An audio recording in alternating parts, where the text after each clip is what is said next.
सब जगह पर दर्शन करेंगे तो एक एक वृक्ष मिलेंगे, कहीं आंवले का मिलेगा, कहीं पीपल का मिलेगा, कहीं बड़ का मिलेगा, कहीं शमी का मिलेगा। पर पितृलोक में जितना बड़ा पितृलोक है, उस पितृलोक में जितने वृक्ष मिलेंगे सारे त्रिवेणी के भाव से मिलेंगे। तीन तीन वृक्ष का एक। इसलिए हमारे यहाँ त्रिवेणी की जरा महत्वता रहती है पूर्वजों के लिए, पितरों की।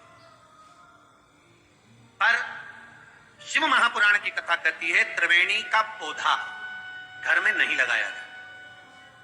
कई लोग इतने चतुर होते हैं कि घर में ही त्रिवेणी लगा लेते हैं कि गमले में आंवला लगा लिया, पीपल लगा लिया, बड़ लगा लिया। तो ये त्रिवेणी का जो पौधा होता है ये बाहर होना चाहिए, घर के अंदर नहीं होना चाहिए। हाँ, आंवले का पेड़ आप अलग से लगा लो, चल जाएगा। पीपल का पौधा छोटा लगाओगे, थोड़ा समय तक, जब तक पीपल बड़ा ना हो, तुम्हारे सिर पर छाया नहीं हो, तब तक तो आप घर के अंदर लगा सकते हो। पर पीपल बड़ा हो जाए और उसकी छाया आपके सिर पर आने लगे तो उस पीपल को घर में नहीं रखना, उसको बाहर लगाना। आंवले का पौधा आपको बड़ का पौधा छोटा हो, उसकी छाया ना पड़े, तब तक आप पूजन के लिए लगा लो, मना नहीं है। पर बाद में जब छाया सिर पे आने लगे तो बड़ को भी आपको बाहर लगाना पड़ेगा। केवल आंवले का पौधा ऐसा होता है जो घर के अंदर आप लगा सकते। शमी का पौधा घर में लगा सकते, पर शमी का पौधा भी जब बड़प्पन में आ जाए, बड़ा हो जाए, तब उसको भी हटाना पड़ेगा। शंकर भगवान को जो बेलपत्र चढ़ती है, शमी पत्र चढ़ता है, उसमें बेलपत्र का जो पौधा है वो परमानेंट कितना भी बड़ा हो जाए वो सुख देगा। और शमी का पौधा भी ज्यादा बड़ा होगा तो वो आपको हटाना पड़ेगा, ले जाकर लगा। छोटा है पर निवेदन है कि बड़, पीपल और आंवले की त्रिवेणी आप गमले के अंदर ना बनो। आप गमले के अंदर, कई माताओं की आदत थी त्रिवेणी कहां पूजने जाएंगे, त्रिवेणी पे खांतिया लगाने जाएंगे तो गमले में त्रिवेणी बना लो, बड़ का पौधा भी लगा लो उसी के अंदर, उसी में आंवले का, उसी में पीपल। वो शिव महापुराण वर्णन नहीं करती। त्रिवेणी बाहर, त्रिवेणी का पौधा बाहर घर के अंदर। क्यों?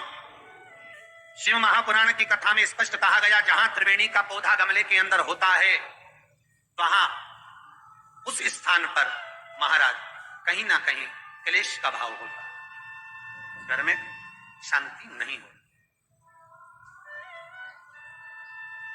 क्यों? तो उसका भी व्याख्यान गरुड़ पुराण में कहा गया। क्या वर्णन किया गरुड़ पुराण में? कि जब जीव आत्मा को लेकर आया जाता है, सारे सुख दुख सब भोगने के बाद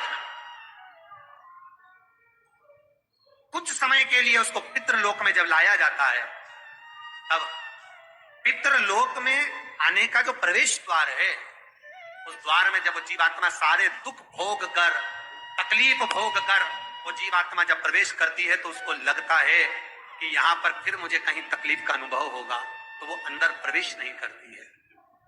त्रिवेणी का जो पौधा होता है, उसी पौधे के नीचे वो जीवात्मा कुछ देर विश्राम कर लेती है।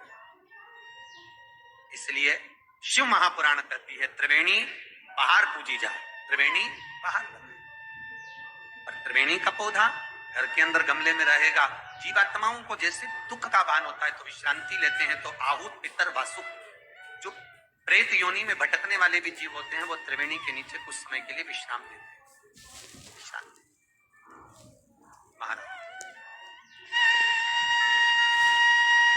तो शिव महापुराण में और गणेश पुराण के अंदर एक बहुत सुंदर प्रसंग है। गणेश पुराण में जैसे दुर्गा का प्रसंग कहा गया है, कल उस प्रसंग को थोड़ा वर्णन करेंगे गणेश पुराण के कि कौन सी दुर्गा किस चीज के लिए लाभदायक है। तो गणेश पुराण में शमी के पत्ते का वर्णन करा गया, तो उसमें स्पष्ट कहा गणेश पुराण में कि यदि एक लोटा पानी, एक कलश जल, उसमें चंदन घोलकर अक्षत के 5 दाने और पीपल के 2 पत्ते उसमें डालकर शमी के पेड़ के ऊपर उस जल को समर्पित कर कर आप अपनी कामना बोलकर जिस कार्य के लिए जाते हैं वो कार्य मात्र 3 दिन में सफल हो जाता है। मात्र 3 दिन लगते। गणेश पुराण शमी पत्र का, शमी का जो पौधा आपको कहा था, बेलपत्री माता पार्वती के नैनशु से प्रकट हुई, रुद्राक्ष का पौधा शंकर भगवान के नैनशु से प्रकट हुआ, और शमी का जो पौधा है वो उमा और महेश, माता पार्वती का जो एक अवतार हुआ था उमा अवतार। तो माता पार्वती 52 अवतार माता पार्वती के हुए हैं, उसमें एक अवतार माता पार्वती का उमा अवतार है। तो उमा अवतार जब माता पार्वती का हुआ था तो उसके साथ में शंकर भगवान को महेश्वर अवतार लेना पड़ा। महेश्वर अवतार भगवान शंकर ने लिया। तो उमा और महेश्वर का जब मिलन हुआ था, उस मिलन के दृष्टिकोण से, उस मिलन की दृष्टि से पौधा उत्पन्न। शंकर भगवान की जो जलाधारी है, बस उस जलाधारी का मुख उत्तर का होना चाहिए। घर में भी अगर शंकर भगवान का शिवलिंग रखते हैं अपन, तो शंकर जी की जो जलाधारी का मुख होता है वो उत्तर का होना चाहिए। उत्तर।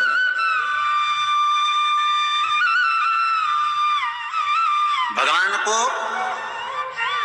जब भी बेलपत्र आप शिवलिंग पर समर्पित करते हैं तो ये डंडी का मुख आप जहां बैठकर कर रहे हो, आप उधर बैठे हो, इधर बैठे हो, इधर बैठे हो, जहां तुम भगवान शंकर के सामने बैठे हो, इस डंडी का मुख तुम जिस जगह पर बैठकर बेलपत्र समर्पित कर रहे हो, तुम जिस जगह बैठकर बेलपत्र चढ़ा रहे हो, तुम जिस जगह बैठकर बेलपत्र को भगवान शिव को समर्पित कर रहे हो, इस डंडी का मुख आपके ठीक विपरीतता के भाव में होना चाहिए।